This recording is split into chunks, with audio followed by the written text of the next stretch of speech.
En temps réel.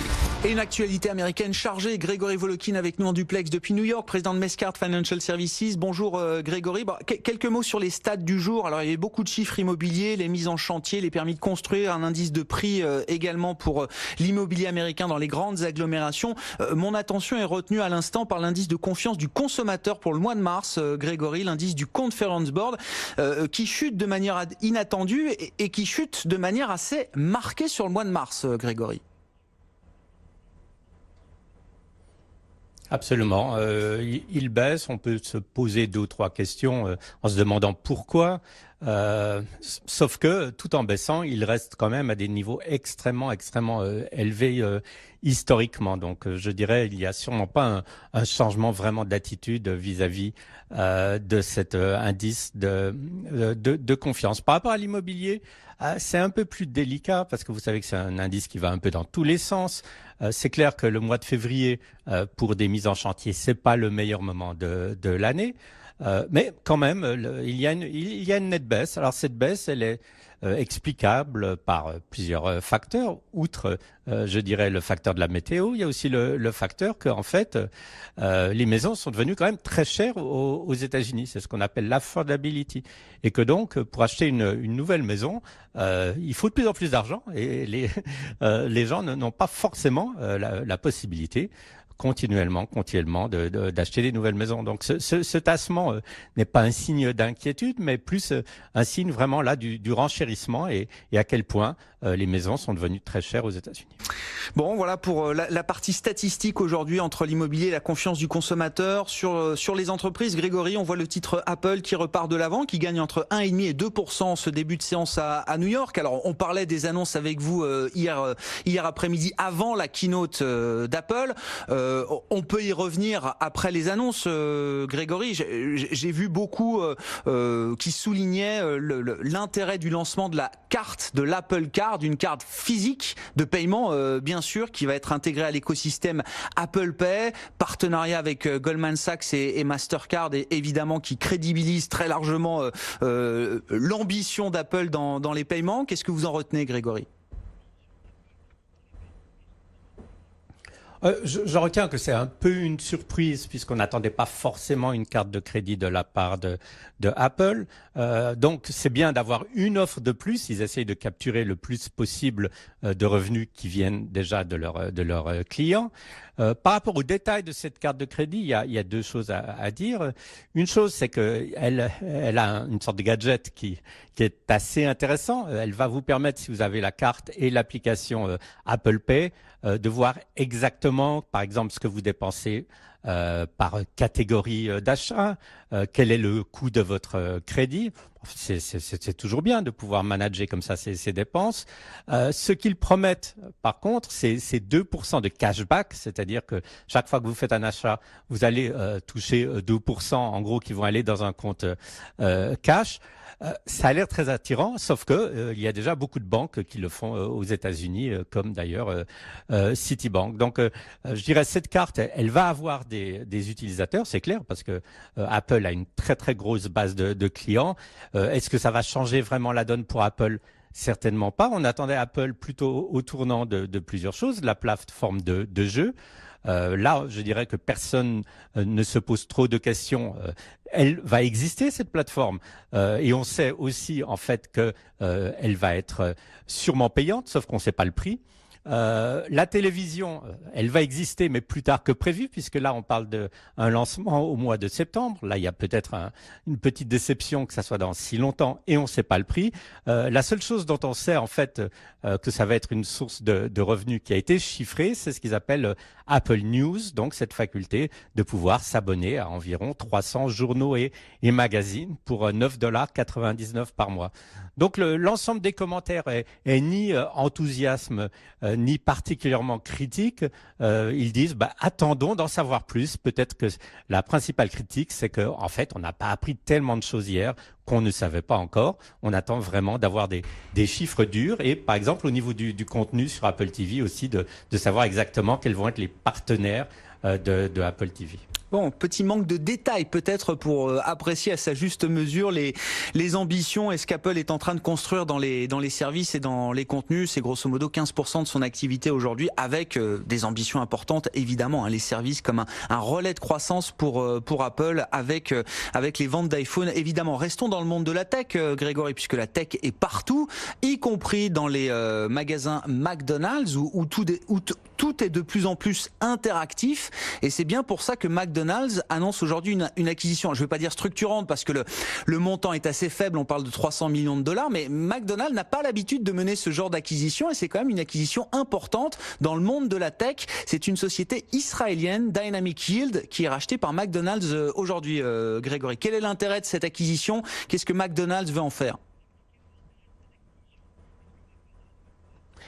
Déjà, symboliquement, comme vous le dites, McDonald's n'a pas vraiment l'habitude de faire des acquisitions, puisque c'est la plus grosse acquisition qu'ils font en 20 ans. Et cette acquisition, c'est 300 millions de dollars. Donc ça montre à quel point McDonald's n'est pas une compagnie qui grandit par acquisition. La technologie pour McDonald's, c'est vraiment un peu au centre de tout, parce que je ne sais pas si vous avez été récemment dans un restaurant McDonald's, mais c'est vrai que là, je suis désolé, je vais embêter tout le monde avec mon expérience personnelle. Je suis retourné dans un restaurant McDonald's, je crois en septembre dernier à Lyon. J'avais pas mis les pieds dans un McDo, je dois vous le dire, depuis des années. Je crois très honnêtement que j'avais l'impression d'être une poule trouvant un couteau. Je ne savais absolument pas comment faire. C'est des écrans pour commander, s'installer à la table, vous prenez votre numéro, votre chevalet. Et franchement, j'étais perdu comme jamais. Bon, il faut y retourner, comme ça vous prendrez l'habitude. Je dirais ces services de commande sur kiosque, de services à la table, c'est très bien reçu. Alors peut-être pas par vous, mais c'est très bien reçu en tout cas aux États-Unis, puisque on a vu les ventes à magasins comparés de McDonald's en forte croissance grâce à ça notamment, et de vouloir, je dirais, informatiser ce qu'on appelle donc le drive-in, parce que les Américains, non seulement ils rentrent dans le restaurant, mais très souvent, tout simplement, ils passent en voiture et ils commandent depuis leur voiture. C'est aussi une très très bonne idée. D'autres restaurants le font. D'autres chaînes de fast-food le font. Donc, je dirais, McDonald's essaye de faire tout ce qu'ils peuvent pour avoir une croissance qui ne va pas venir forcément de l'augmentation de la consommation de burgers qui ne sont pas tellement bons pour la santé.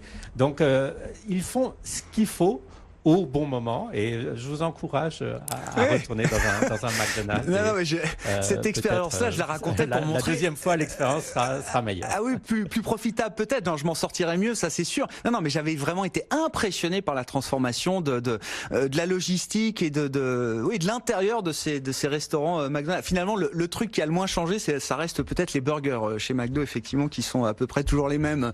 Grégory, enfin de ce que je sais.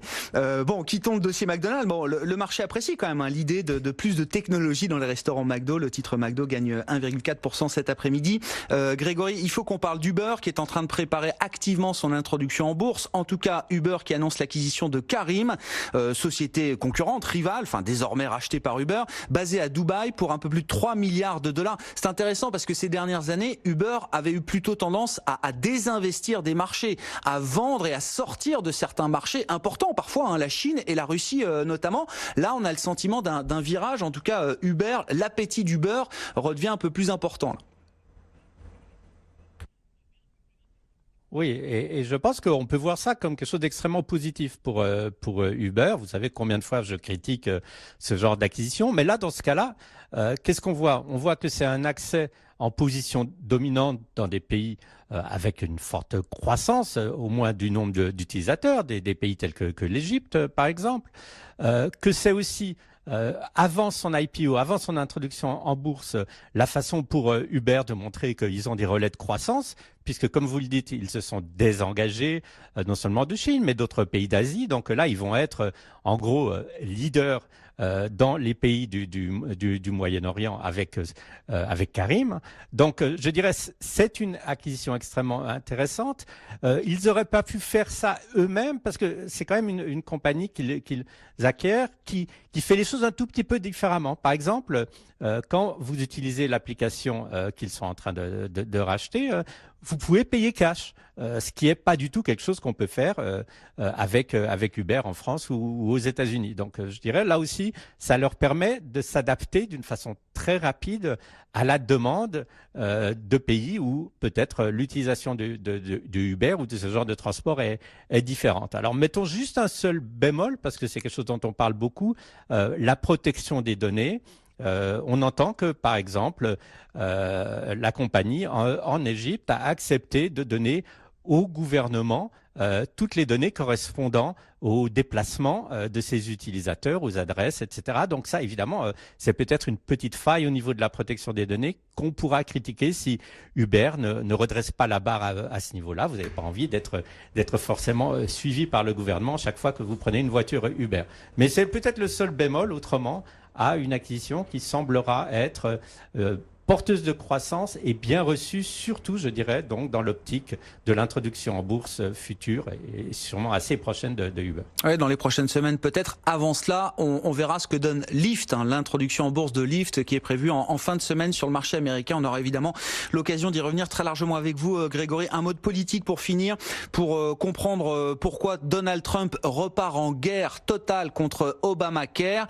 Alors en tout cas, c'est le ministère de la Justice, le département de la Justice américain qui vient de rendre un avis officiel estimant que l'ensemble de la loi Obamacare, la loi dans sa totalité et non plus certaines parties de la loi, était inconstitutionnelle. C'est en tout cas l'avis du département de la Justice qui se fonde, je crois, sur un jugement qui a été rendu en décembre dernier par une cour du Texas. Qu'est-ce qui se joue derrière? Alors évidemment, on a tous en tête la campagne présidentielle. Est-ce que le thème Obamacare va redevenir un thème central de la campagne de Donald Trump pour 2020, Grégory?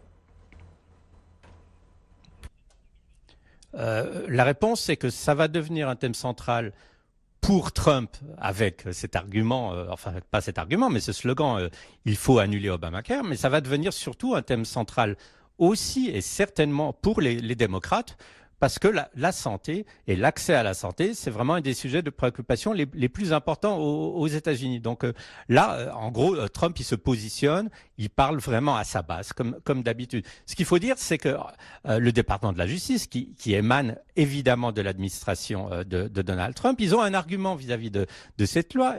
Ils disent que puisque on ne peut plus forcer légalement, d'après ce que disait un juge, les Américains non assurés à payer une pénalité, parce que c'était le cas jusque-là dans Obamacare. Si vous ne vous assuriez pas avec Obamacare, vous deviez payer une pénalité. Puisqu'on ne peut plus les forcer, ça élimine d'une façon importante un des piliers de la loi, donc ça la rend inconstitutionnelle. Alors je dirais, ce genre d'argument, ça peut passer une fois, sauf que si ça va directement à la Cour suprême, ça va être vraiment quelque chose qui va être discuté. Je ne pense pas que c'est demain que Obamacare va être éliminé.